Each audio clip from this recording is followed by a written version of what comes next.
dama dem seetaan mais Amadou Ba lekk rek la deful Badara Gadiaga lekk la ko deful lekk xam-xam du pexe de ndekete moo tax gis nga dans la vie il faut être de bonne foi parce que des fois gis nga une personne dina la bëgg a dugal ci guuta obnubilé tellement si def la lu metti wala mu yàq la ba yàlla natt ko moom pax bi mu gas moom moo si mujj dugg te nit ki nga ko sekkal su amee intelligence mën na la dugal ci pax boo xam ne pour nga génn fa day difficile ndax kenn du la tendre la main malheureusement tey Badara Gadiaga loolu moo ko dal la preuve mooy dafa jàpp rek benn affaire bëgg ci vanter boppam c'est-à-dire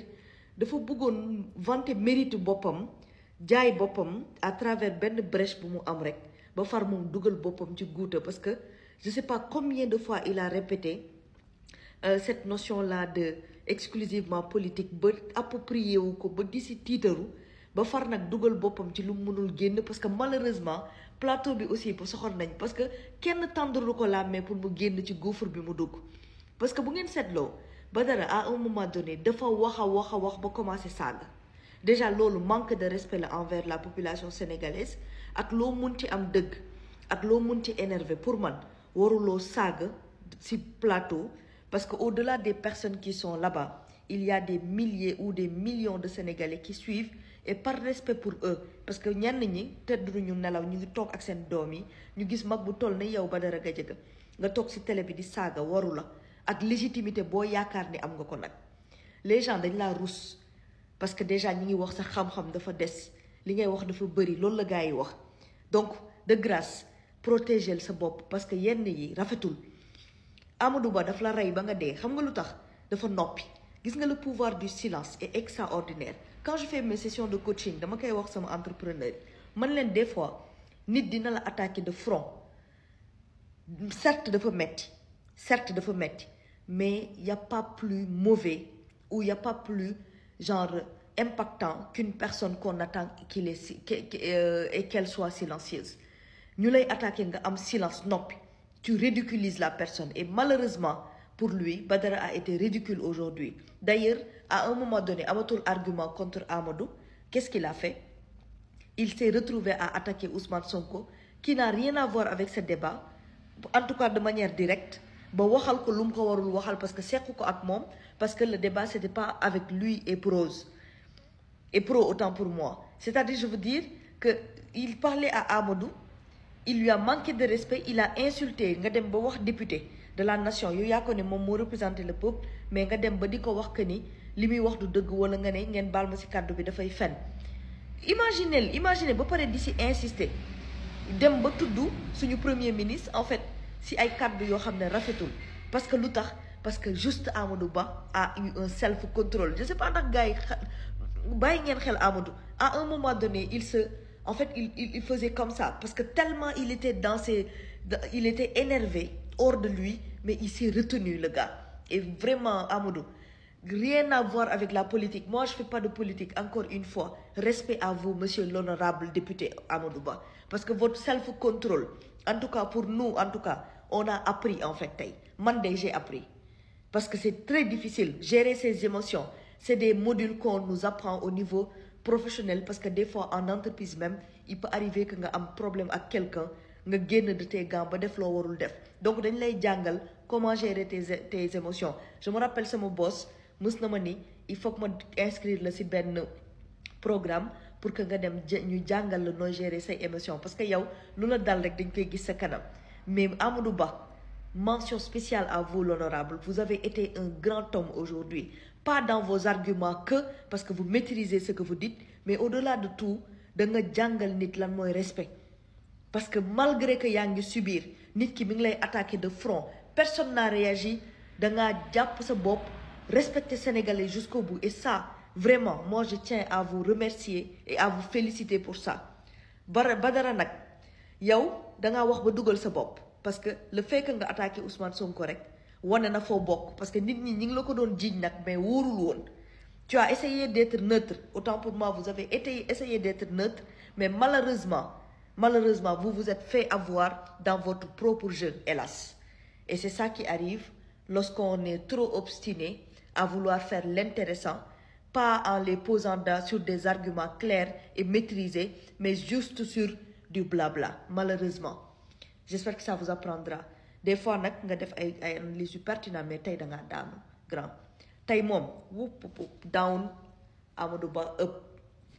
à travers juste le respect qu'il a donné aux Sénégalais yu doon seetaan parce que topp la ci li nga bëggoon saagawu la manqué wu la de respect. Il est resté dans sa logique, il a su encaisser en tant que le député qu'il est, l'honorable qu'il est. Et franchement, je suis trop contente pour ça. Encore une fois, ce que je dis n'est nullement politique. C'est une analyse cohérente d'une personne qui a suivi. Je ne suis pas politique, ou mon parti politique, encore une fois, mais pour le respect de Amadou Ba, pour la communauté sénégalaise. Mention spéciale. Madame Setan. Mais Amadou Ba lekk rek la deful Badara Gadiaga lekk la ko deful lekk xam-xam du pexe de ndekete moo tax gis nga dans la vie il faut être de bonne foi parce que des fois gis nga une personne dina la bëgg a dugal ci guuta obnubilé tellement si def la lu metti wala mu yàq la ba yàlla natt ko moom pax bi mu gas moom moo si mujj dugg te nit ki nga ko sekkal su amee intelligence mën na la dugal ci pax boo xam ne pour nga génn fa day difficile ndax kenn du la tendre la main malheureusement tey Badara Gadiaga loolu moo ko dal la preuve mooy dafa jàpp rek benn affaire bëgg ci vanter boppam c'est-à-dire dafa bëggoon vanter mérite boppam jaay boppam à travers benn brèche bu mu am rek ba far moom dugal boppam ci guuta parce que je sais pas combien de fois il a répété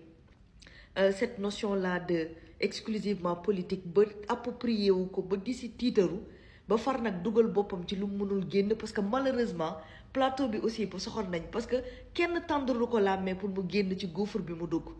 parce que bu ngeen seetloo Badara à un moment donné dafa wax ba commencé saaga déjà loolu manque de respect la envers la population sénégalaise ak loo munti am dëgg ak loo munti énervé pour man waruloo saaga ci plateau. Parce qu'au-delà des personnes qui sont là-bas, il y a des milliers ou des millions de Sénégalais qui suivent et par respect pour eux. Parce que ñenn ñi tëdduñu nelaw ñu ngi toog ak seen doom yi ñu gis mag bu toll ne yow Badara Gadiaga nga toog ci télé bi di saaga waru la ak légitimité boo yaakaar ni am nga ko nag. Les gens dañ laa rus parce que déjà ñi ngi wax sa xam-xam dafa des li ngay wax dafa bëri loolu la gars yi wax donc de grâce protéger sa bopp parce que yenn yi rafetul.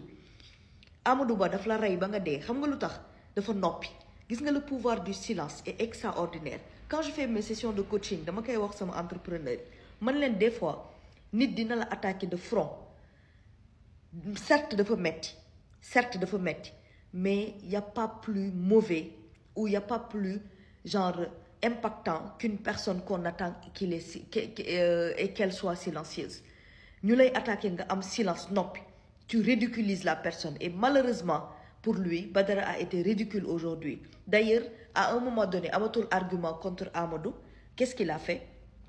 Il s'est retrouvé à attaquer Ousmane Sonko, qui n'a rien à voir avec ce débat, en tout cas de manière directe. Parce que c'est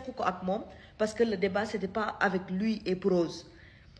Et Pro, autant pour moi. C'est-à-dire, je veux dire, qu'il parlait à Amadou, il lui a manqué de respect, il a insulté nga dem ba wax député de la nation yow yaa ko ne moom moo représenté le peuple mais nga dem ba di ko wax que ni li muy wax du dëgg wala nga ne ngeen baal ma ci kàddu bi dafay fen